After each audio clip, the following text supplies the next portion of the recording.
We show you a live look at Union Station in downtown Dallas. DART has confirmed that they are experiencing delays to buses and trains. Of course, we know that the roadways are an issue, but the issue that DART is facing this morning, not enough drivers.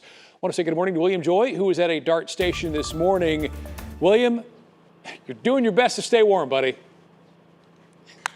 Mark, we have just recently made our way south down I-45 to Hutchins, Texas. But yeah, earlier we were standing at that DART station for a couple hours, and I'll tell you, we saw maybe intermittent service is the best way to describe it. I talked to one guy who told me he'd been waiting 45 minutes to catch one of two different buses, and frankly, he just gave up and started walking away. As you talked about, DART has confirmed that quite a few drivers have just simply, called out today, and the bus schedule, frankly, the fact that it's running at all, having experienced those downtown streets, is remarkable because the Dallas streets, particularly these side streets, even some of the major thoroughfares in Dallas, are incredibly icy. Just while we were there in front of us, we saw not just a sedan, but a four-wheel drive pickup truck that was just stuck at a stoplight. So a lot of people are saying, oh, I have four-wheel drive, I can drive it. This is ice, this is not snow. So you're just gonna spin your tires and not move anywhere. Like I said, I-45 down on the I-45 that we took down to come south of Dallas was mostly clear at this point. Hutchins is where we are now, and frankly, the main thoroughfare here, clear as well. So it's really intermittent depending on where you are and whether you're looking at the interstate or the roads in terms of what you're dealing with. I wouldn't advise anybody to drive, but again, the interstates that we've seen are pretty nice. Now that's here in Dallas. In Denton, things might be a different story. That's where Chris Sadeghi is. Chris, what are you seeing there?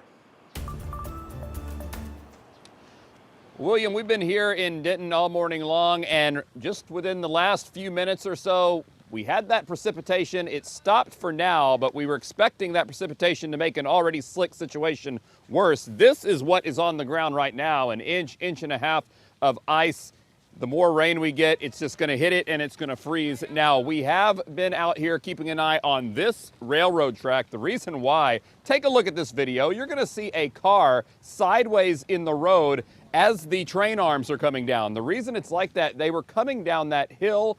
They saw the lights start flashing. They hit the brakes. That caused them to spin out. They tried to reposition themselves. Keep in mind, all while a train is about to come through the tracks, while that car is on a slope that is very slick. So very dangerous situation that we've been keeping our eye on here, but it just shows the danger that goes along when you have that moisture, that slick surface. Listen to this guy, Daniel Eads. We talked to him. He has an all-terrain vehicle. We've seen Jeeps helping people out. Listen to what he said about all the people he's helped at this intersection. I did see another situation yesterday where somebody was stuck on the tracks and they got off just in time.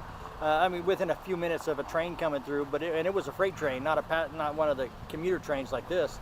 Not that that would be much better, but they definitely need to get out here and sand this area so people don't get stuck on the tracks. I didn't even know the trains would be running today. Yeah, so that is a very dangerous situation, as I mentioned. You want to avoid this area right here, Brinker and Med Park in Denton. You can see some people going through right now. We have seen the sand trucks go out there and try to add a little bit more traction to the ground, so that is good news. But again, that precipitation, as it comes down today, like we're expecting, it could cause even more problems with roads and also with power outages, as we've discussed. Mark, back to you.